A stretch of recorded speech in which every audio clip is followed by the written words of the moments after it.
Hello student, कैसे हैं आप सब? ठीक है, पढ़ाई लिखाई हो रही है। हर सब्जेक्ट को बड़े ध्यान से पढ़िए। ठीक है, देख रहे हैं परिस्थितियां कैसी प्रतिकूल है आजकल।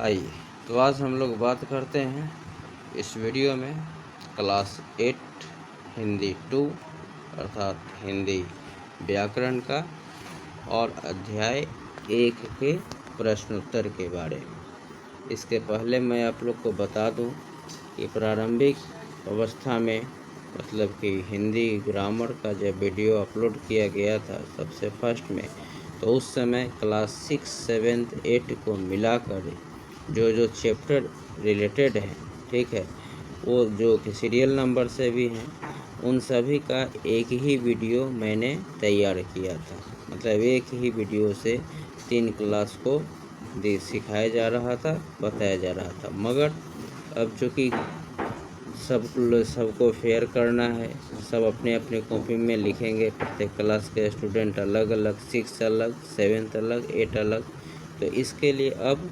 अभ्यास की आवश्यकता है और प्रत्येक क्लास का बुक भी अलग अलग है। ठीक है, तो आइए आज हम लोग देखते हैं क्लास 8 का हिंदी 2 का अध्याय 1 का प्रश्न। ठीक है, आप लोग इसको खुद बनाने का प्रयास कीजिएगा। मैं ध्यानपूर्वक पहले प्रश्न समझा देता हूँ। पहला चैप्टर हम लोग का क्या था? भाषा, लिपि और व्याकरण। ठीक है, आप लोग फर्स्ट वीडियो को देख लीजिएगा ध्यान से, कुछ आसानी हो जाएगी आप लोग को बनाने में। देखिए, पहला प्रश्न है कि भाषा के कितने रूप हैं? प्रत्येक के दो दो उदाहरण दीजिए। ठीक है, दूसरा है कि भारत की और विश्व की संपर्क भाषा कौन सी है? तीसरा है कि हिंदी भाषा की लिपि कौन सी है? इसकी 2 विशेषताएं बताइए। चौथा है कि व्याकरण किसका ज्ञान कराता है? ठीक है, इसके बाद है निम्नलिखित प्रश्नों के उत्तर लिखिए। पहला प्रश्न है भाषा किसे कहते हैं? विश्व में बोली जाने वाली किन्हीं 5 भाषाओं के नाम लिखिए। ठीक है, दूसरा राजभाषा किसे कहते हैं? भारत की राजभाषा कौन सी है? तीसरा प्रश्न है कि भाषा और बोली में क्या अंतर है? चलिए चौथा प्रश्न देखते हैं कि हिंदी गद्य साहित्य के कुछ प्रमुख साहित्यकारों के नाम लिखिए। ठीक है, मतलब हिंदी गद्य साहित्य में कुछ प्रमुख साहित्यकार हुए, उनके कुछ नाम लिखने हैं प्रमुख साहित्यकारों के। पांचवा प्रश्न है कि 5 ऐसी भाषाओं के नाम लिखिए जो रोमन लिपि में लिखी जाती है। ठीक है, किस लिपि में? रोमन लिपि में। एक तो अंग्रेजी हो गई। इसके बाद दूसरा है कि रिक्त स्थान भरिए। भाषा शब्द डैश धातु से बना है। दूसरा है मातृभाषा को बच्चा अपनी डैश तथा डैश द्वारा सीखता है। इसके बाद है कि हिंदी दिवस डैश को मनाया जाता है। इस दिवस से तो हम सभी परिचित हैं, हम लोग विद्यालय में भी इसे मनाते हैं। चौथा है डैश बोली ने विकसित होकर आधुनिक हिंदी भाषा का रूप ले लिया। ठीक है, उसके बाद है कि स्पेनिश भाषा की लिपि डैश है। आइए आगे देखते हैं कि निम्नलिखित भाषाओं के सामने उनकी लिपियों के नाम लिखिए। भाषा लिखा हुआ है और उनकी लिपि का नाम लिखना है।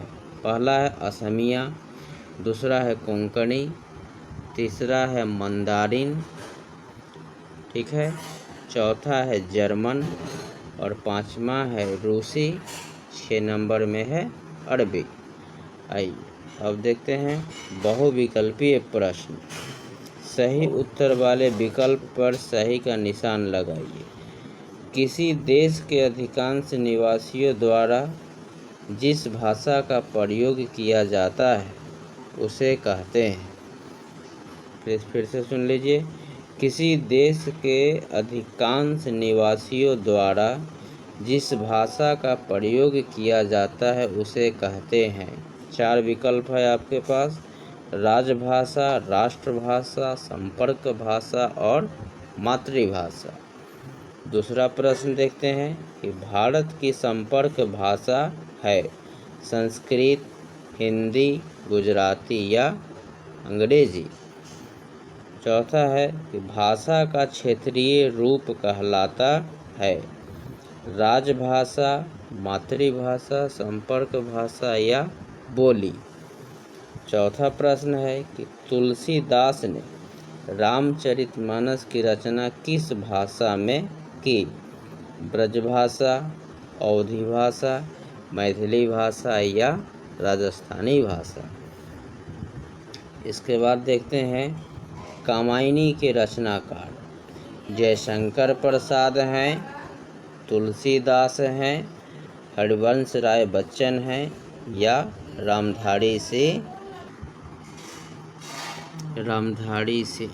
ठीक है, 4 ऑप्शन है। प्रश्न क्या था कि कामायनी के रचनाकार हैं जयशंकर प्रसाद, तुलसीदास, हरिवंश राय बच्चन या रामधारी सिंह। ठीक है, रामधारी सिंह दिनकर। तो हम लोगों ने आज आप क्लास 8 का यह हिंदी 2 का अध्याय 1 का प्रश्न उत्तर बनाने के लिए आप लोग को कोई भी प्रॉब्लम हो मेरे नंबर पर कांटेक्ट कर सकते हैं। मैं यथासंभव आपको इसका उत्तर बता दूंगा। ठीक है, लेकिन आप लोग बनाने का स्वयं पहले प्रयास कीजिए। फिर हम लोग नेक्स्ट वीडियो में अध्याय 2 और 3 का प्रश्न देखेंगे और फिर उसके बाद अध्याय 4 तो अभी शब्द विचार मैंने समाप्त किया ही है, फिर उसका प्रश्न देखेंगे। धन्यवाद।